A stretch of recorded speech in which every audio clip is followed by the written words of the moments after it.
General Edwin Sifuna issue a statement after releasing the list of the individuals. The party will now embark on disciplinary action against these members of parliament. He issued letters and he asked the respective members of parliament to issue their explanations as to why they should not be disciplined. And from the Kenya Kwanza side, we saw Nandi Senator Samson Cherargei, who said that a disciplinary action will also be taken against some members of parliament who opposed, who went against the grain and opposed and never toed the party line. Initially, before even the debate had started, we saw President William Ruto, who is very committed in ensuring that the bill passes so that he can be able to start implementing some of his agenda for the country. He said that unspecified action will be taken against the members of parliament who will oppose the bill. So to date, it is the Azimio coalition that is seen to be very conspicuous about this whole issue of ensuring that they discipline the members who never toed the party line. So this is where we are at the moment. We haven't seen any development, but from the Azmio's point of view, they will take disciplinary measures against these 28 members of parliament. But for the Kenya Kwanza side, we saw a change of heart where we saw the UDA party secretary, the UDA party, Cleophas Malala, Secretary General, saying that they welcome divergent views and they won't be taking any disciplinary action against, in this case in point, they could give a good member of parliament, Gathoni Wamushomba. However, having said that, and you've given a lot of names and a lot of reasons as to why. No, but it's great. Now, great. to answer your question. Yeah, my question would be back to, surely as an MP, as an elected member of parliament, there are reasons that I'm in that position. I should be voting as I feel my constituents would want me to vote, not necessarily because one leader wants to pass a bill through and another leader doesn't want the bill to be passed through. So in the Kenyan system, how politics works, when you are vying for a political seat in Kenya, you have to subscribe to a code of conduct of the political party that you intend to be part of. So for Azimio, if you're an Azimio affiliated member of parliament, you have to follow what the Azimio says. And in this particular point, the Azimio coalition is the opposition side, which opposes the legislative agenda for the government, which it deems punitive or not a priority for the country. And if you're subscribing to the code of conduct of the Kenya Kwanza administration, then you definitely have to support what the government is saying, be it good or bad. That is how our Kenyan system of politics works. So when you go against the grain, then it brings about the issue of you being scrutinized and facing disciplinary action because you have been explicitly told by your leaders that you should either vote to support or to oppose. So for these members of parliament, in this case, for instance, for Nairobi Woman Representative Esther Passaris to vote in favor of the bill. This is something that has angered Raila Odinga because Esther Passaris is an ODM party member and a diehard, an ODM diehard. She stood by Baba from really day one, campaigned for him. We had her here talking about how he was going to change the country. Didn't go in her favor, obviously. So she's voted for the finance bill to go through. I can understand Baba being a little bit pissed off at that one. But again, is it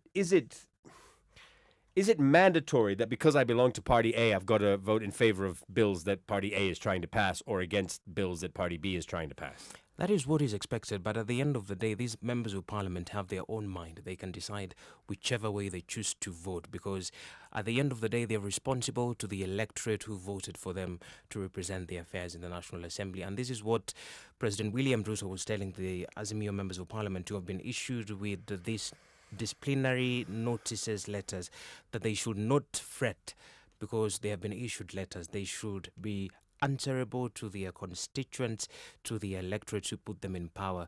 But from Odinga's point of view, he's rightly so to be angered because he expects his troops in parliament to do as he says. So for Esther Passaris, who is the Nairobi Women Representative, for Wajir South Member of Parliament, Aiden Mohammed for Gem Member of Parliament, Elisha Odhiambo, and Super South Member of Parliament, Carol Omondo. These are individuals who have utterly angered the former Prime Minister because they have emboldened the Kenya Kwanza side that this bill will have to pass. It will pass. There's no doubt about it. Tomorrow's a big day. Tomorrow is the big day. If you want to go and look at the dailies, you will see that there is going to be some, not some. Tomorrow, of course, Ruto's final finance bill push ahead of Tuesday's vote. How quickly will we know if this bill has been passed through? We do understand now, thanks to yourself and Irene, explaining that the budget is merely a blueprint. What happens after the budget is now pushing through these ideologies and these systems and these sort of levies that are coming through. This one is the only one everyone's talking about, although we have to really take into consideration we're about to pay an arm and a leg more for fuel as well if we're not careful, but we'll talk about that a bit later. Tomorrow, the vote, how quickly will we know if that finance bill is pushed through? And I know you have to be objective here, Davis, but I do need to ask you, in your learned capacity as a journalist, what are the odds? So tomorrow is a big day for members of the National Assembly who total to 349, because now what will be happening tomorrow is that the 84 clauses of the Finance Bill 2023 will be looked at individually, and we'll see the members of Parliament from both sides of the divide come up with amendments to the bill. So it will be the committee stage of the report where the members of Parliament will have the opportunity to come up with proposed amendments for the bill. And here we have seen already some members of Parliament from the Azimio coalition. They intend to come up with amendments on the contentious issues on the bill. For instance, on the housing levy, they want that clause to be deleted entirely. And for the VAT on petroleum products, that the bill seeks to have it increased from the current 8% to 16%.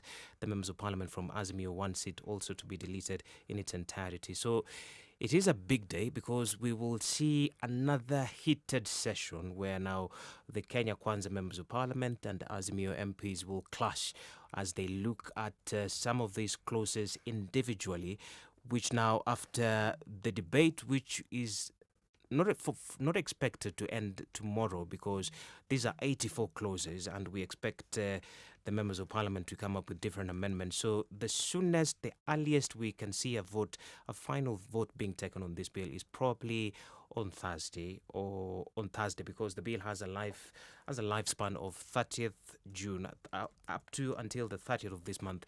So if the earliest cannot be on Thursday, then next week on Tuesday, because after the committee stage, after the MPs pass the bill at the committee level stage, then the House Committee on Finance will retreat to write their report on the final bill containing the amendments which would have been proposed by the members of Parliament. So that will be the third reading. So the third reading here is now where the final vote will be taken by the members of Parliament on either passing the bill or rejecting the bill. So once the House passes the bill in its entirety, in consideration with the amendments which would have been brought forward starting tomorrow, then it will now await the presidential assent. And here it is clear that President William Ruto, once he gets that bill on his table at State House in Nairobi, he will sign it into law. If there's a situation where the bill is voted, a higher percentage of no than yes, can the president use his executive power to enact the bill anyway? Already in the National Assembly, the Kenya Kwanza Alliance has a super majority. They have the numbers. And judging from what we saw last week, we had 257 members of Parliament in the House and 176 voted in favor of the bill and 81 opposed it. Never mind the 81 who never participated entirely in the debate and in the voting stage. So clearly, Kenya Kwanza has an upper hand. So despite what whatever tricks the Azimio members of parliament will be bringing in the House, be it filibustering or the delaying tactics in ensuring that they vote on every clause on the bill, they will be delaying the inevitable, because the Kenya Kwanza members of parliament have the numbers and they have exuded confidence that the bill will be voted by a majority, because already we are seeing 4 members of the opposition side voting in favor of the bill. So it will be very interesting to see, especially these 4 MPs, how they will be voting tomorrow, considering they're now subject to disciplinary action from their coalition party. So already it is a win. It is some sort of a win for the Kenya Kwanza administration, because with their numbers in the National Assembly, President William Ruto is assured of victory at the tail end of this debate and the voting process of the bill. But we are talking about something that is almost 100% going to happen, will happen. We will be now seeing a 1.5% tax increase in tax on our payslips as employed as employees or salaried staff, and of course it'll be matched by the government with 1.5%. So he gets his 3% either way. But isn't he still bleeding the government dry? Can the government really afford that 1.5% to match every employee's 1.5%? President William Ruto is really hell-bent to have this bill passed, because even when you listen to him talk, he was speaking last week and he was saying that his handlers have warned him to be very careful on how he's maneuvering on this entire debate of the finance bill and his taxation agenda for the country. His handlers warned him that this might be detrimental to his prospects in 2027. But the president was very bullish and told them and responded by saying that he does not care much about 2027. So he will go ahead and make the decisive and tough decisions to ensure that the country's economy improves or is bettered. So from that point of view, that in itself tells you that President William Ruto is really determined to have this bill passed. Is really determined for you and I to have that 1.5% levy removed, so that, like he says, he continuously keeps on saying that this will go a long way in unlocking jobs for the millions of unemployed youth in the country. So he doesn't really seem to be very concerned about the immediate plight of Kenyans, because the taxation agenda, he says, will also be very instrumental in ensuring that Kenya's economy prospers. He doesn't want to borrow from foreigners, from outside countries, from donors, because he says borrowing will sink the country's, will plunge the country into a more financial crisis. And he keeps on saying that his predecessor, Uhuru Kenyatta, that finger pointing is coming out more Yes. so now than it has. I mean, he has alluded to the fact that the economy was destroyed by former President Uhuru Kenyatta. Right now, he's directly saying the reason we're in this mess is because of my predecessor. Can you say that? Can you say that with conviction if you were the second most powerful person in the country for all 10 years of that presidency? From his standpoint's view, he has to do some citations, and his citations in this case point is his predecessor's actions, because he says the former president borrowed to a tune of 9 trillion shillings, and this has been very indicative of how as a country we are performing badly economy-wise. And so he has to tell Kenyans that he's doing this because of that, and that is why the former president's name keeps on propping. But he was a part of the government, Davis. He was the deputy president. When Uhuru Kenyatta was traveling overseas, he was running the country. Okay, it didn't happen that often, to be fair, but I could understand if he was the opposition leader for 10 years, and he will come out and say for 3 of the last 5 years, or 2.5 of the last 5 years, he kind of was like the opposition leader because of the handshake. That's fine. But so let's remove those 2 years after the handshake. So we got 8 years where he was instrumental in the running of the country. Specifically, and no more involved than in the first 5 years, when they were both speaking the same language. Both former President Uhuru Kenyatta and current President William Ruto, they attended every event together. They wore the white shirts with the sleeves rolled up and the red ties. You're basically saying that your role in running the country was a disaster as part of the big two, president, deputy president, and now you're trying to fix that problem. He's never come out and said, I should have actually done better. But he should have actually done better. If he was to be present in here for the Global Digest this episode, he'll correct you and tell us or tell you that he was only part of the government during the first term of the Ruto administration, which is in 2013 to 2017. But in the second term, he will tell you that he was put on the sidelines, and it was the opposition leader Raila Odinga and the former Interior Cabinet Secretary Fred Matiang'i who were running the government, and for him he resulted to being the de facto opposition leader of the country then. So he will disassociate himself with the sentiments that you've made, and because he was never part of the government, and this is why he says that it is the previous regime, which ironically was part of, like you mentioned, that is to blame for this mess. So. But even as he continues to say that, Ruto every day he's increasingly becoming a man under pressure because of his unpopular policies and broken campaign promises. Because during the campaigns, this is a man who ran on a populist ticket, promising Kenyans that he will empower the hustlers. Yeah, he would make the poor richer and the richer poorer, which is, it seems like the divide is getting bigger. That is not the case currently, because even the prices of basic commodities are skyrocketing every day. So he's a man who is not under siege, but under pressure. Let me ask you a question. You mentioned something quite interesting a moment ago, Davis, and I want to go back to that. You said that he's not concerned with 2027. There is no African president who is not thinking about their second term the day after they step into office for their first term. None. Zero. In fact, I would go as far as to say, probably globally, most countries will have a two-term limit. Most countries. Of course, if you're Uganda, it's a different story, but that in their constitution should be a two-term limit as well. There was a two-term limit here, but President Moi served for 20 plus years as well, right? There is no president that is not walking in the first week of his first term thinking about his second term. I'm sorry, okay? They're human beings, so I'm just putting myself in that situation. I'd walk in and say, right, how do I get myself 10 years of this as opposed to 5 years of this? Did he actually come out and say he's not thinking about 2027? And do you believe that? First of all, President William Ruto is the head of state of the Republic of Kenya, and second of all, he's still a politician. So when he comes out and says that he's not invested in the 2027 politics, that's a lie.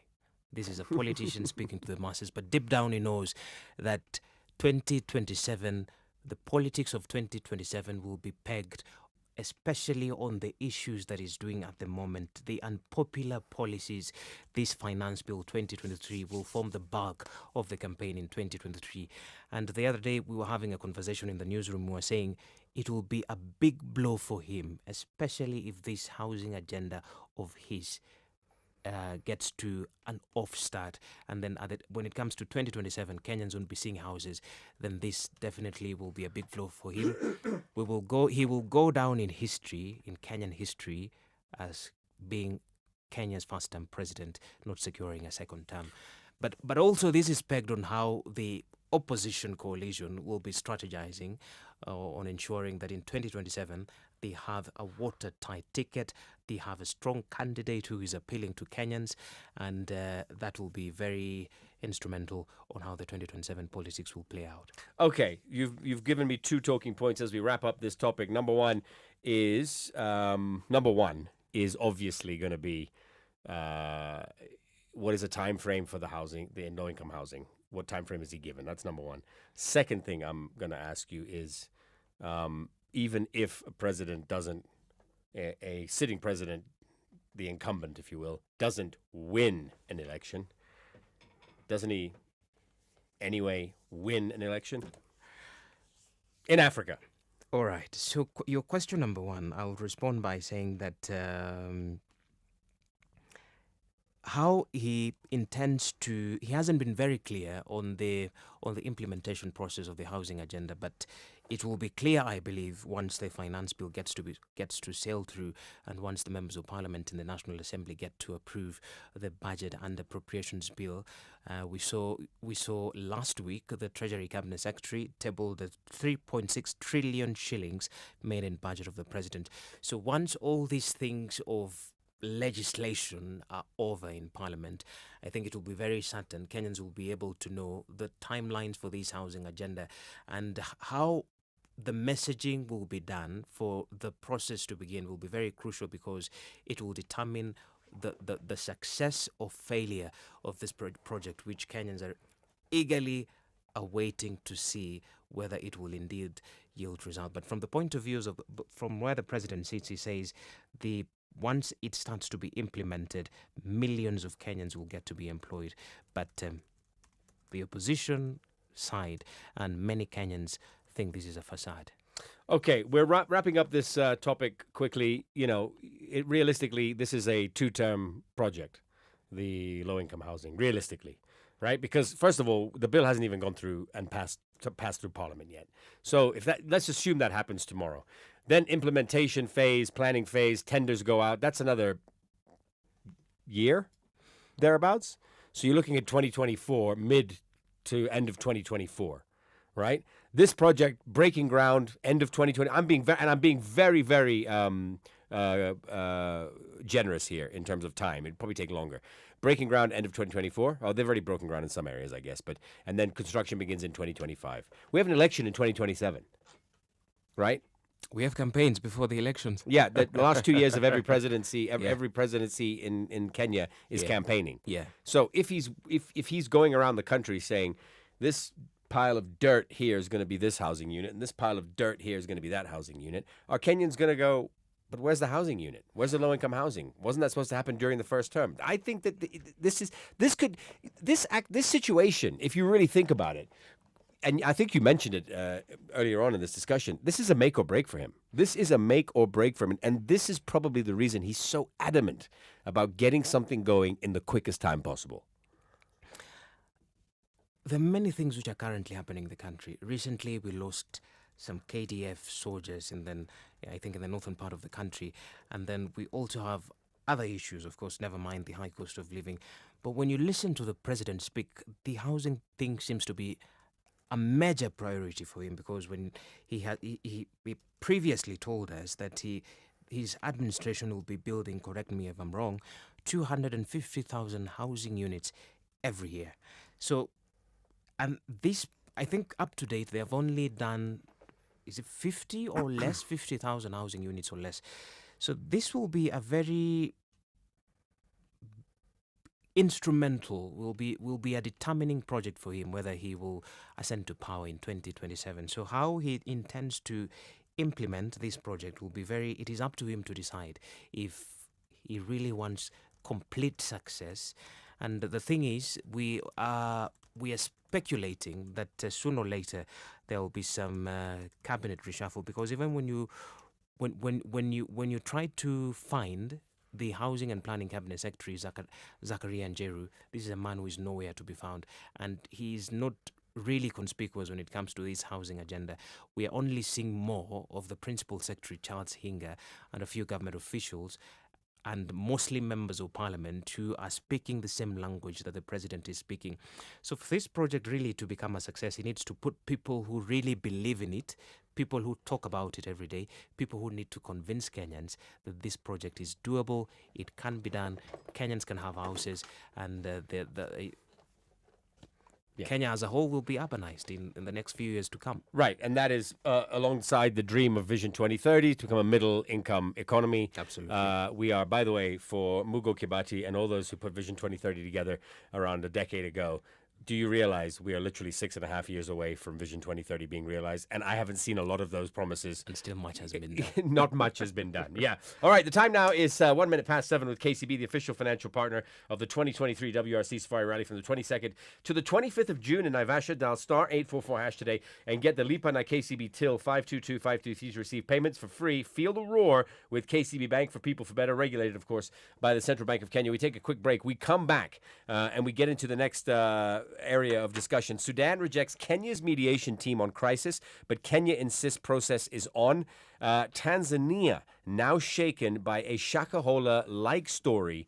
And of course, SA's Ramaphosa leads African team on peace mission to Russia and Ukraine. However, his entire delegation was kept in a plane for more than 24 hours because they carried 10 container loads of arms for peace talks. Drama. It's like having a banquet when you're discussing famine. We'll be right back. See a different world with MasterCard and Kenya Airways. Enjoy up to 15% off when you pay with your MasterCard on www.kenya-airways.com using the promo code MasterCard. Buy your ticket between the 1st to 30th June 2023 and you can redeem your booking until 30th December 2023. Tune into Capital in the Morning with me and Sonny for more information. MasterCard, the safe and convenient way to pay. Terms and conditions apply.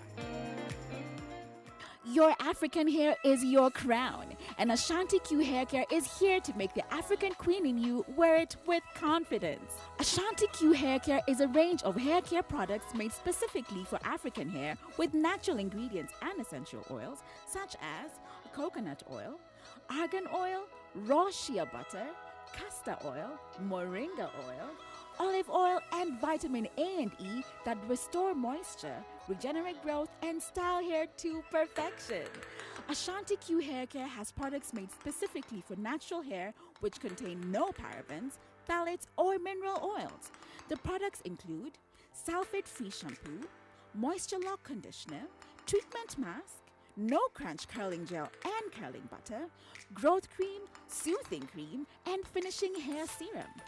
Be an African queen with Ashanti Q natural hair care products.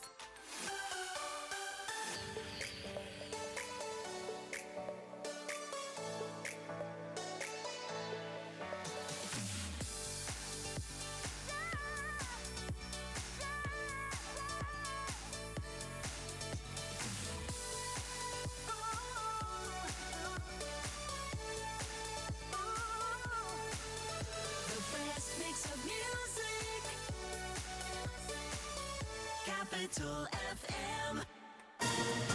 All right, welcome back, of course, to Global Digest. Myself, Davis Ayega, as we continue to discuss the topics that are trending, making headlines, and of course are, well, piquing our interest, I guess, as a nation. And these are both local, regional, and international discussions. Let's go regional now to Sudan. Sudan rejects Kenya's mediation team on crisis, but Kenya insists the process is on. First and foremost, Davis, before we get into why that happened, it's really interesting always, isn't it? You get a news story that's so hot, so off the press that everyone's talking about it. The next big thing happens. So Sudan's, it's basically a humanitarian crisis right now in Sudan. It's been overshadowed by Donald Trump's the possibility of Donald Trump going to jail. And we stop talking about the stories that are happening. Then we start thinking that everything's okay because no one's talking about it anymore. So I think the first thing you need to do is break down the situation in Sudan. I know there was a ceasefire. What is happening right now? So I'll start with figures. So to date, we have 2,000 deaths have been recorded, including a state governor from Darfur who is part of the fatalities in Sudan. And then 2.2 million people have since fled from their homes. And a record 25 million people, more than half the population, are in need of aid and protection according to the United Nations. So this is the current situation in Sudan. So yesterday, 3-day ceasefire a cessation of hostilities began, and we have seen some relative calm today, and we've seen the silencing of guns so that aid can go into the country where we are seeing the countries experiencing a humanitarian crisis where people are in dire need of food, water, and other basic commodities. So those are disturbing figures that really need to be addressed, and already there is an international donors conference which is underway in Geneva that seeks to address the aid needs both in Sudan and in neighboring countries. The UN is leading those efforts, including other countries like Egypt, Saudi Arabia, Qatar, the African Union and the European Union in convening the event. So the donors are expected to announce financial commitments to address the unfolding humanitarian crisis and reiterate the need for the parties to the conflict in Sudan to adhere to the obligations under international humanitarian law. So it is really a sad state. It's really sad that 3 months down the line, we are having this discussion on Sudan still being in troubled state, where we are seeing these two generals, Abdul Fattah al-Burhan and his former deputy Hamdan Dagalo, still disagreeing on whether they should be able to sit at the table and come up with resolutions on how they can forge ahead and stop the fighting in Sudan. Okay, but Kenya has been told no thanks. We don't need your help. Why would that be? Aren't we friends of Sudan? Haven't we always stood by Sudan? Weren't we one of the first invitees at the referendum when the country split into two countries? Why would Kenya be told we don't? No thanks. So what happened last week during an Intergovernmental Authority Development Summit? It was agreed that Kenya would chair a quartet of Ethiopia, Somalia, and South Sudan of ensuring that there is peace in Sudan. And President William Ruto, in fact, during the summit, pledged that he would see to it that the two warring generals have a face-to-face conversation. But even as that was being discussed then at the summit, let me take you back in May. Our president, William Ruto, spoke in South Africa. He addressed members of parliament in South Africa, and it was his tonation when he was speaking about the issue of Sudan seems to have ruffled the army general in Sudan, because then the president said that the Sudan general should stop the nonsense and see to it that there is peace in Sudan.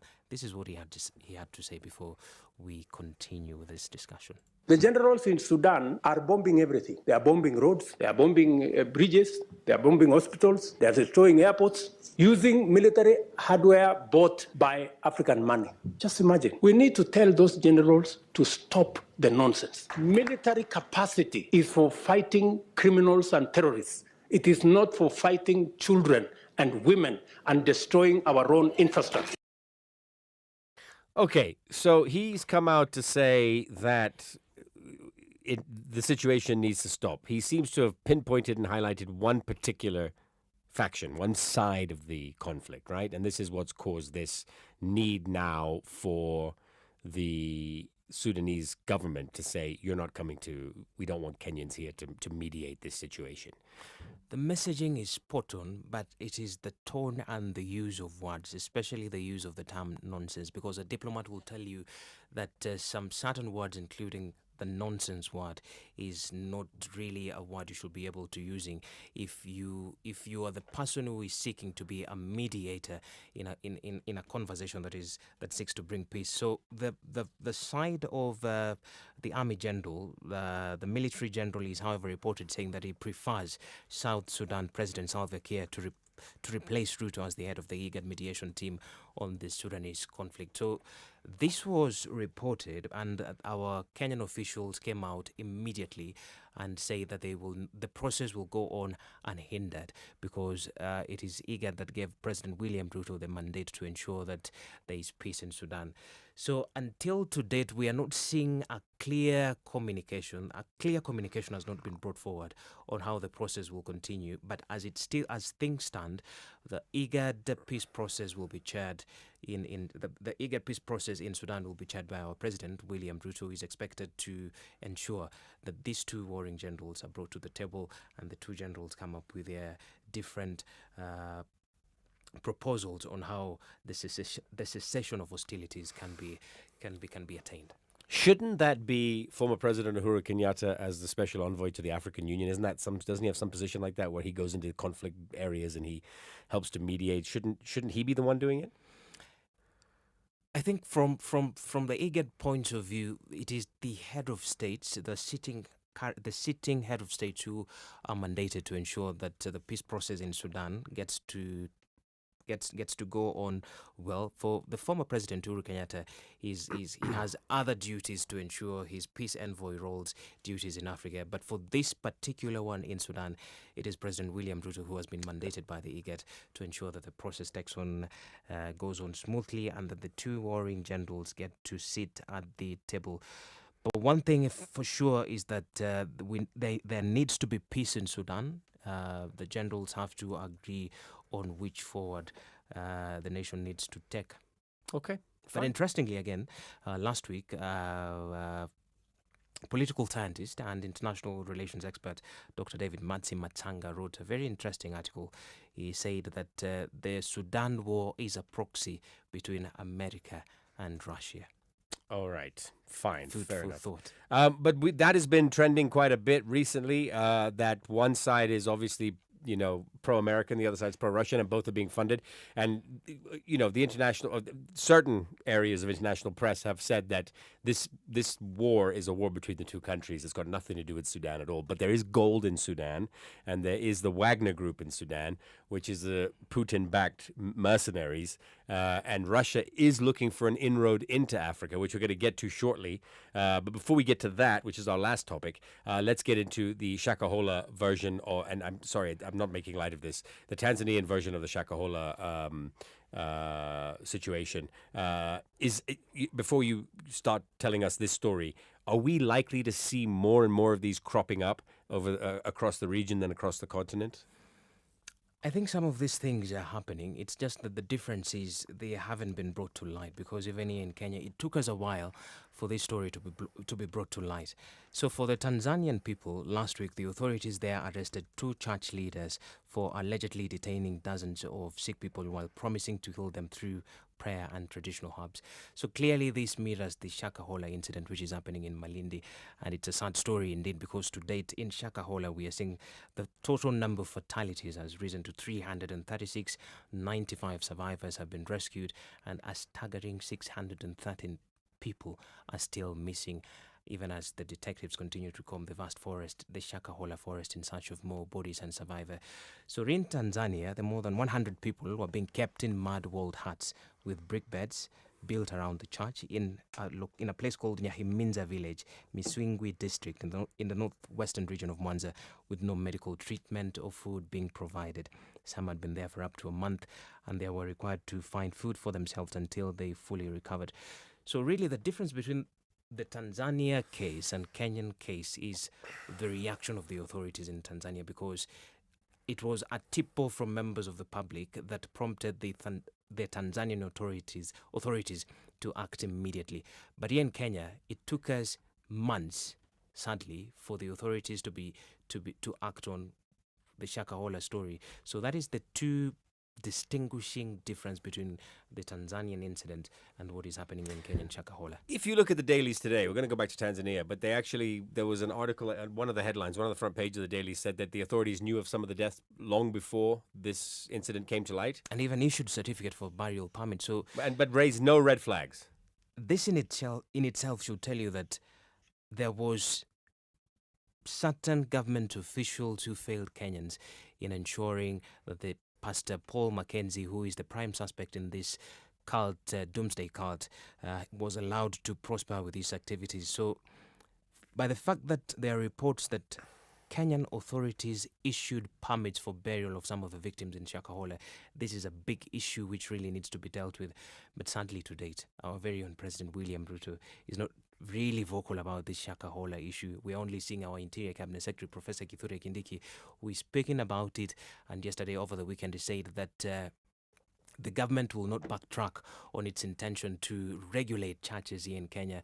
But sadly, we're also seeing churches oppose the move. The churches here in Kenya don't want to be regulated, which is really a discussion that has twists and twists. But the president needs to be very determined and intentional in ensuring that we will not be seeing more Shakahola stories in the coming future. Now let's go back to Tanzania, where this in Misingwi, whatever it's called. Sorry, I don't know much about the story. I just saw a bit of it as we were talking about what we're going to talk about. My concern. Well, it's not a concern. Our neighbors know what happened here. Clearly, this is a global story. Shakahola. Would that have been raised if Shakahola hadn't happened? As quickly as it was raised, do you think? People are obviously looking for things that mirror what happened in Kenya. So now you're seeing these mud huts with no windows and brick beds and built around a church. You would start to ask questions. I think the antonyms of people across the world, not even Tanzania, people are alert when it comes to religious cultism. So if it were not to be for the Shakahola story here in Kenya, I highly doubt if the people in Tanzania, the reaction would have been prompt the way they acted. But I think for the Shakahola story in Kenya, it is a big lesson for us, and it is a big lesson for other people out there, especially for religious institutions. That discussion, the need for religious institutions to be monitored, to be regularized, I think it is a very important discussion that the Shakahola story sadly has brought that subject up. So I think going forward, even for other nations, regionally and internationally, I think this is a discussion that will continue to be there, especially on the need for religious institutions to be regularized. Because when you look at the difference between Kenya and us, the Tanzania issue and Kenya here is that Tanzania has strict regulations in place that govern and monitor religious institutions, including churches. The government there has established the Religious Affairs Department under the Ministry of Home Affairs that oversees religious matters and ensures compliance with regulations. So the activities of the churches is regularly monitored, and they are expected to adhere to certain guidelines regarding financial transparency and reporting. When you look at how churches here in Kenya report their financial issues, it's very opaque. So I think this Shakahola story going forward will bring up many topics, many areas of interest that need to be looked at. But even as we are having this discussion, it remains a puzzle why our government will go ahead and charge the survivors for attempted suicide. Your thoughts? Do you think they need to be charged? Absolutely. I think that, I think a number of things need to happen first. Number one, we need to and I've said this when this first came out on this show, do not take the pressure off on social media. Keep pushing for answers. We don't have any answers yet. That's number one. Number two, is enough talk about from Kithure Kindiki regarding the plans to scrutinize churches and religious structures and make sure that when I say churches, I'm not just talking about Christians, I'm just talking about places of worship and religions, and find out if there are any other religions or any other situations like Shakahola happening across the country. Number three, the president has sort of thrown this to the side and not really wanted to talk about it. My biggest concern is that the people who, it's a tough one, this, right? You've got the pastor who obviously led these people into this starvation cult and to death. You've got the organ harvesting situation, and then you've got suicide of individuals as well, because technically they were killing themselves on his command. Should they really be charged for it? No, I don't think they should be charged with suicide. But having said that, the promise of meeting Jesus if you starve yourself to death. I mean, you've got to be pretty desperate to believe that. And obviously you're preying on the weak. And I'm not just talking about the weak-minded, the weak economically, the weak-spirited, the weak, so he preyed on weak people that were given a promise. But also, come on, really, I'm going to probably be slaughtered for this, but I'm going to say it anyway. How can you believe such garbage? How can you believe such nonsense? Really? But that's, a different conversation. I think religion is one of those issues that makes many people tend to be gullible when it comes to issues that deal with religion, because at the end of the day, we are responsible, we are answerable to our maker, and depending from which side of religion you sit from, you know your maker, who your maker is. So I think, because even when you look at the survivors and the people who died, we're not only seeing the people who are economically disadvantaged. We had people who their social standing was very high and they were empowered financially. And sadly, Pastor Paul Mackenzie managed to hoodwink them. Hoodwink them that if they fast, they'll be able to meet Jesus. So I think this is a conversation that the government needs to take seriously, and many people are concerned why the president is really not so vocal about this issue. The last time he spoke about it, he said when the investigations are conclusive, it is when he'll be able to visit the expansive Shakahola forest, but it's not good enough still. It's not good enough. All right, we take a quick break. When we come back, we will obviously discuss South Africa's Cyril Ramaphosa, who led an African team on a peace mission to Russia and Ukraine. But it wasn't without its comedy. Drama. All that coming up right after this. Capital FM presents My Great Nairobi, an art gallery project by GTC to celebrate the evolution of Nairobi. History is in the making and we want you to be part of it. So what does Nai, Kanairo or Nairobi mean to you? Help thousands see through your eyes by uploading a photo of your Nairobi on mygreatnairobi.co.ke. Remember to write a brief description, and you never know, your photo might just be featured at the physical art gallery at GTC.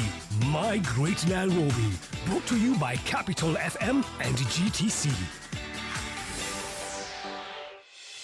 Have you experienced the power of the iPad you get? Get a free iPad smart cover and 24 months warranty with every iPad purchase at Mac and More Solutions. iPad is so versatile, it is more than up to any task. It's your online classroom and work from anywhere office. At Mac and More Solutions, we have the latest iPad models along with a wide range of accessories to enhance your iPad experience. To unlock your potential with this revolutionary device, visit our website www.mac-more.co.ke or any of our stores at Bandari Plaza, Nairobi and Mega City Mall in Kisumu.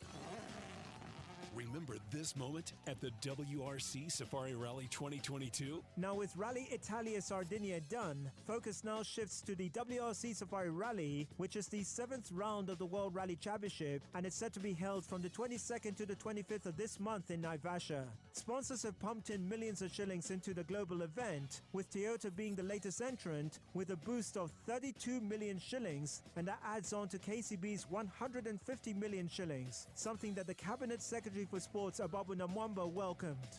Very exciting and really the right kind of partnership, because KCB is an incredible Kenyan brand, and because we want the WRC Safari Rally to have a very special Kenyan taste, this partnership is the perfect way to demonstrate that.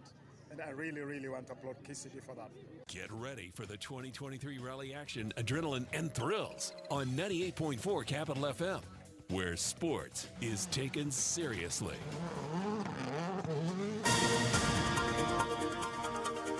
All right, getting right back into our discussion. We are rapidly running out of time here, and you've got news at 7:30, so let us get straight into it. This is an interesting one, and one that I've been doing quite a bit of background research on. South Africa's Cyril Ramaphosa led an African team on a peace mission to Russia and Ukraine. Many people would say that it wasn't all it was cracked up to be. And in fact, if you look at some articles online, they're saying it was merely a photo op for the African delegation. But the reason there was basically the conversation was the war needs to stop. That's the message they sent to Volodymyr Zelensky. That's the message they sent to Vladimir Putin. But there was drama and there was comedy.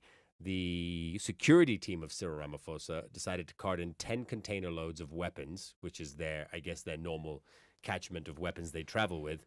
But this happened in Warsaw and Poland, and nor the weapons nor the security team were cleared to enter the country. Surely this is paperwork you would have to get done prior to landing in a country. You know, a Kenyan will tell you, like how we say it in Kenya, it was ni kama drama, ni kama video.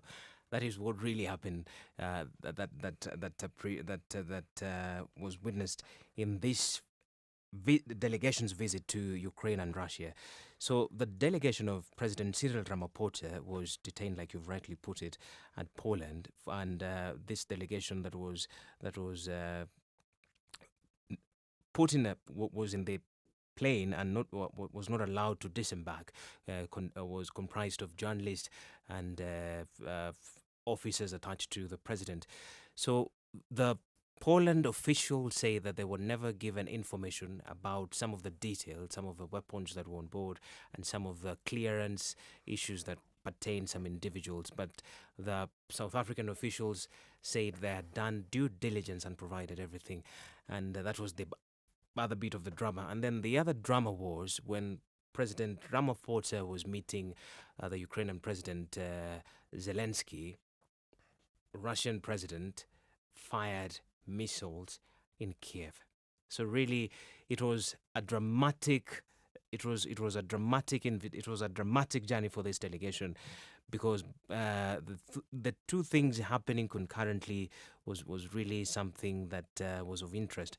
But more importantly, for me, I tend to disagree. It was not a photo op for these African leaders, because as a continent, we are affected by this war that started on February 24th last year, because close to 1.3 billion people in Africa are feeling the effects of war. And this is primarily because of the grain and fertilizer issue. Is that the only reason that this diplomatic mission to Poland, Eastern Europe, happened? Or is there a genuine,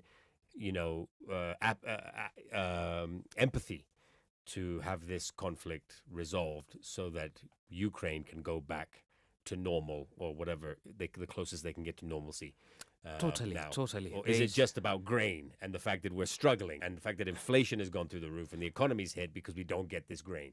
Of course, there is the whole issue about peace, and then there is the whole issue about us respective African countries being directly affected by this war, because the war has led to a shortage of grain and fertilizer in many African countries, which import the commodities from Ukraine and Russia, respectively. So this has led to a spike in food prices around the world, especially in Africa, because even us as a nation in Kenya, we're having this conversation of the high cost of living, basic commodities, the prices of basic commodities skyrocketing, the prices of maize flour are now retailing at 200 shillings the last time I checked.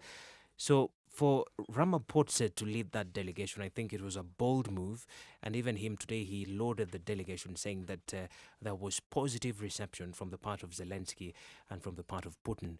So during their meeting there, they issued 10 principles, or rather 10 demands that they want the two leaders to agree to, key among them the de-escalation and the recognition of country sovereignty, security guarantees for all the countries, unimpeded grain exports through the Black Sea, and sending prisoners of war and children back to their countries of origin. So even as the two leaders of Ukraine and Russia still are very non-committal on sitting at the table, the African continent led by the South African President Cyril Ramaphosa, we are very hopeful that this fighting in the Russia-Ukraine fighting will come to an end, because its ending will be very key to us. It means the high cost of living in Kenya will come down.